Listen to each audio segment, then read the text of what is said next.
to Ken about Elon Musk. Elon Musk has a sort of unusual relationship in your life over the years, both as a founder and somebody who's suing the company now. How much do you see xAI as a competitor? We talk about Google, obviously, all the time. And we talk about Anthropic and to some degree Microsoft. And I don't know where you think Amazon is. We'll talk to Jeff Bezos this afternoon.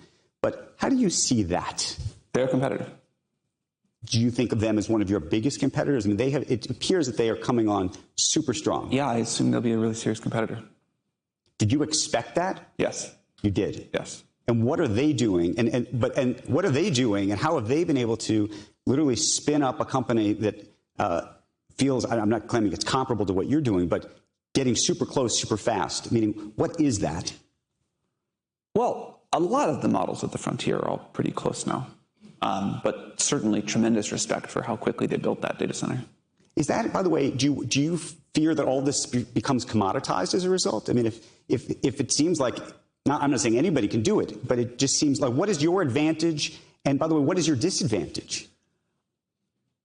I think the technology itself, to the degree you believe deep learning is just like, sort of like a law of physics, and that we discovered an important new piece of science, then yes, that part will be done by lots of people.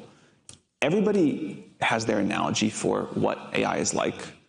You know, I saw Sundar is going to be here. He talks about it like electricity. A whole bunch of others. People talk about like the Industrial Revolution. Some people talk about like the Renaissance. The one I like is the transistor. There was... Yeah, I don't think Sam Altman is making any sense here with his answer. I think he's very scared of what Elon Musk is doing with xAI. It is a great competitor to him, and he doesn't want to answer that directly, so he's going on a tangent right there. A scientific discovery that a few companies discovered first, that transformed our society, that scaled unbelievably well. Like, you know, when people talk about scaling laws, the best analogy for that, I think, is Moore's Law. And that came to be used by a lot of companies in all of the world. Like, look at all the things in this room with transistors, but we don't think about that as a transistor device, and we don't think about Google as a transistor company, even though they wouldn't be here without one. And I kind of think that's what's going to happen with AI. There will be shockingly capable models, widely available, used for everything. And it will be inconceivable to people in the future that the devices, the products and services they use are not really smart. And they won't all call themselves AI companies or AI products. And in that sense, in some sense, the AI itself, the kind of the reasoning engine nature of it will become commoditized. And that's fine, that's good. Like, science should be just diffused throughout society. And I think he's making a great point there. I think AI is the future. I think there will be no product without AI in the future. And I think it's going to be everywhere and commoditized, like he says. And every company should have AI and an AI plan and AI objectives to integrate AI within their products and services if they want to be competitive in the future. And that's why we're focused on building things like ChatGPT. One of the other questions, and it is Elon related, is you are now moving towards having a for-profit component part of your business. Right now, it's a not-for-profit. And he, as everybody knows, if you read the papers, is suing you over this and many other things. How do you feel? I actually just want to ask you on a very personal level, forgetting about even the merits of the case. As a guy who has spent a lot of time with him and you guys founded this thing together, how do you feel personally today about all this? This is a huge... Tremendously sad. I grew up with Elon as like a mega hero. I thought what Elon was doing was absolutely incredible for the world. And I'm still, of course, I mean, I have different feelings about him now, but I'm still glad he exists. And not just because, no, I mean that genuinely, not just because I think his like companies are awesome, which I do think, but because I think he, like, at a time when most of the world was not thinking very ambitiously, he pushed a lot of people, me included, to think much more ambitiously.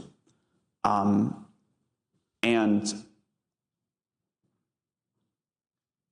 I'm grateful is like the wrong kind of word, but I'm like thankful. I'm positive about that. Yeah, I think Elon Musk is a great example and a great role model for many of aspiring entrepreneurs that want to succeed and make a lot of money and do a lot of good things for the general of humanity. But I think Sam Altman is also very scared that Elon Musk might win the case against ChatGPT and ruin the company in the process. You know, we started OpenAI together, and then at some point he like totally lost faith in OpenAI and decided to go his own way. And that's fine too, but I think of Elon as a builder and someone who, like, you know, known thing about Elon, he really cares about being the guy. But I think of him as someone that if he's not, that just competes in the market and in technology and whatever else, and doesn't resort to lawfare. And, you know, whatever the stated complaint is, what I believe is he's just like, he's a competitor and we're doing well. And that's sad to see. I got to ask you this, though. There was an article in the Wall Street. Yeah, I think Elon Musk has changed over the years. When he was young, he was completely different than how he is now. Now he's much more experienced. He had to fight many different lawsuits for many of his company. With PayPal, with Tesla, with SpaceX. He's probably very experienced now, and he's not scared of getting into a lawsuit with OpenAI and Microsoft and Sam Altman over the future of OpenAI. We will see what happens with this case.